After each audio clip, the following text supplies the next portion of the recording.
Bismillahirrahmanirrahim. Assalamualaikum warahmatullahi wabarakatuh.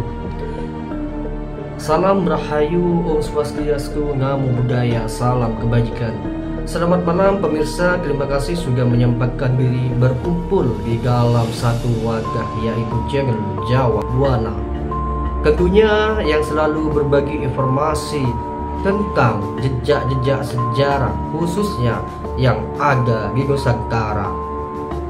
Sebelum lanjut, silakan tekan tombol subscribe agar channel ini terus berkembang. Kita saksikan sama-sama video berikut ini. Asal usul, nama dan sejarah Banyumas.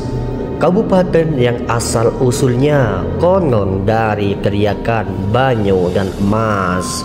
Kabupaten Banyumas merupakan salah satu kabupaten di Jawa Tengah yang memiliki sejarah panjang. Banyumas sudah menjadi kabupaten sejak awal didirikan, serta menjadi saksi kejayaan beberapa kerajaan di tanah Jawa. Sejarah tentang perkembangan Kabupaten Banyumas tercatat dalam beberapa babat, seperti Babat Pasir dan Babat Banyumas. Sementara Babat Banyumas sendiri memiliki beberapa versi, mulai dari versi Kali Bening, Martadi Rejan, Jawa Winata, Adi Mulya, Wirja Madjan hingga Danu Rejan. Sebelum dikenal sebagai Banyumas, wilayah ini dulu dikenal dengan beberapa nama seperti Selarong dan Wiro Saba. Selarong sendiri diyakini berasal dari dua kata, yaitu Saila yang artinya gunung dan Rong yang artinya celah. Nama Selarong ini disematkan sesuai dengan letak daerah tersebut yang dikelilingi gunung dan bukit. Merujuk pada primbon Jawa, daerah yang dikelilingi gunung dan bukit ini disebut dengan Sangsang Buana atau Kaua Katubing Kala. Masyarakat yang tertinggal di daerah tersebut akan menjadi orang yang disegani, dicintai, dan menjadi kepercayaan orang-orang lain. Konon suatu hari ada seorang pria berkuda datang ke daerah Selarong. Namun tidak tanduk pria ini mencurigakan masyarakat, sehingga prajurit praja daerah itu menangkap pria tersebut dan menjebloskannya ke penjara. Beberapa waktu kemudian daerah Selarong dilanda kemarau panjang. Sumur dan mata air yang ada mengering. Kondisi itu menyulitkan masyarakat. Mereka hampir putus asa untuk mendapatkan air untuk kebutuhan sehari-harinya. Namun tanpa disangka, saat pria asing tadi di penjara, muncul awan tebal di langit Selarong. Beberapa saat kemudian hujan pun turun. Turunnya hujan membuat masyarakat dan penguasa setempat sangat senang. Masyarakat yang sudah lama tidak menemui air seakan menemukan perhiasan emas dengan turunnya air hujan. Sebagian dari mereka ada berseru "Banyu, Banyu" saking senangnya. Sedangkan sebagian lain ada yang berseru "Emas, emas."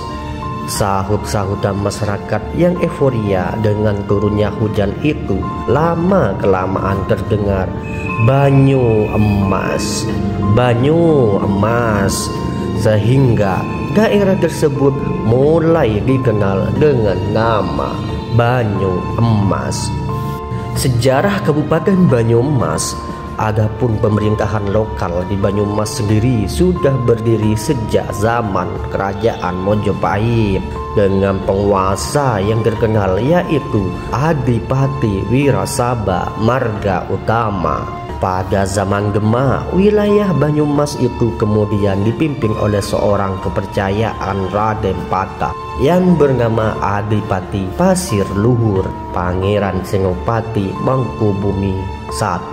Konon dua penguasa ini memiliki orientasi budaya yang berbeda. Wirasaba berorientasi Jawa, sementara Pasir Luhur berorientasi Sunda. Dari keduanya inilah kemudian lahir corak budaya Banyumasan yang merupakan hasil akulturasi budaya Jawa dan Sunda. Adapun Kabupaten Banyumas secara modern mulai berdiri pada abad ke-16 Masehi, tepatnya saat kejayaan Kesultanan Pajang. Saat itu terjadi kesalahpahaman antara Sultan Hadiwijaya dari Pajang dengan Adipati Wirasaba ke-6 dari Wirasaba. Kesalahpahaman itu membuat Adipati Wirasaba meninggal dunia. Sultan yang merasa bersalah akhirnya memanggil keturunan Adipati Wirasaba. Namun panggilan itu tidak kunjung dijawab karena para keturunan Adipati Wirasaba merasa takut akan dicelakakan. Hingga kemudian salah seorang menantu Adipati Wirasaba ke-6 yang bernama Raden Djoko Kahiman memberanikan diri menghadap ke Pajang. Sebelumnya para Djoko Kahiman dan saudara-saudaranya sudah sepakat bahwa apapun yang terjadi akan ditanggung sendiri, baik atau buruknya. Sesampainya di Pajang, Djoko Kahiman justru mendapat sambutan hangat dari Sultan Hadiwijaya. Dalam kesempatan tersebut, Raden Djoko Kahiman justru dinobatkan menjadi penguasa Wirasaba dengan gelar Adipati Warga Utama II atau Adipati Wirasaba ke-7.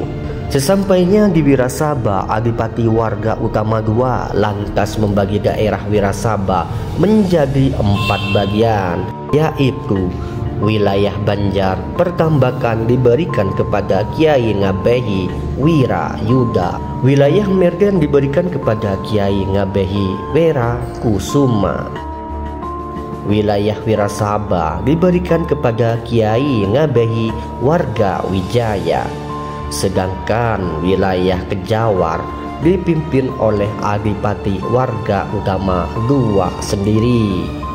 Wilayah Kejawar inilah yang kemudian dikenal dengan Kabupaten Banyumas. Adapun kebijakan Raden Djoko Kahiman membagi wilayah menjadi 4 itu membuatnya dikenal dengan Adipati Merapat. Sementara tanggal penobatan Raden Djoko Kahiman menjadi Adipati Warga Utama II yaitu 6 April tahun 1582 ditetapkan sebagai Hari Jadi Banyumas. Namun belakangan Hari Jadi Banyumas itu diubah dari tanggal 6 April menjadi 22 Februari. Baik pemirsa, informasi tadi mengakhiri perjumpaan kita. Kami admin Jawa Buana, jika ada tutur kata, mohon maaf yang sebesar-besarnya. Salam Rahayu, Om Swastiastu, Namo Buddhaya. Assalamualaikum warahmatullahi wabarakatuh.